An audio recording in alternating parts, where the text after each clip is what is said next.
a blessed weekend to us. One very significant detail in the first reading today is this opening verses, are the opening verses that say, after Paul's conversion in such a way, the gospel reading yesterday, the church there was at peace. And it grew through the consolation of the Spirit, added many believers to that. This is a very interesting perspective in such a way as we can also put ourselves into such a case or situation. No, basta malinawon gani, wala gani gubot. No, it's so good, no? Nindot kay sa tanan. But the question and the problem is, what if there are certain things that come to question the very heart of what we believe? And that's actually the point that's presented today by the gospel reading.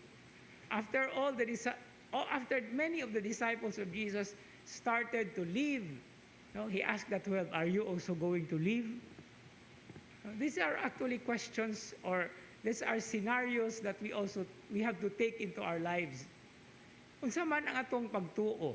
What is the status of our faith? Is it something that we just have to enjoy because it is a peaceful time?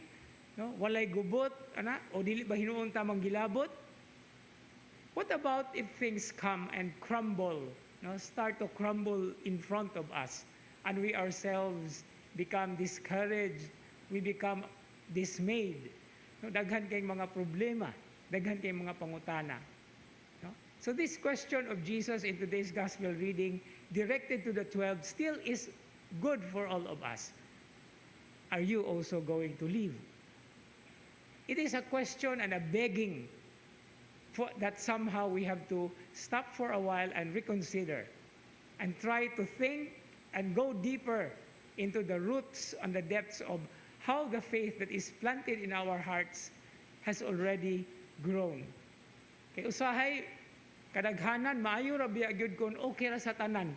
Pero na gani mga problema, di man simba, di na wala mag-ampo, no?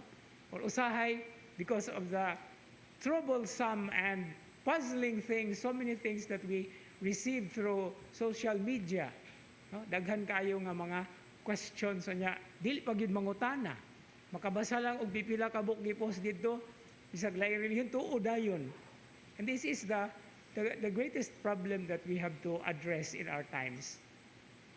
That's why life with the Lord, our Christian life, is through thick and thin. No, mura na siya og marriage. No? Till death do us part, good na, no? In sickness or in health, in good times and in bad times. No? And this is actually somehow one thing that we have to consider deep in our hearts, not only for today, but every moment, whenever we talk about what's my relationship with the Lord now, and how am I responding to all these things through thick and thin, through joy and sorrow, through problems and good times, etc., etc. Because God is always there for us, even beyond death. And that's His promise through the resurrection of His Son, who died for all of us. Amen.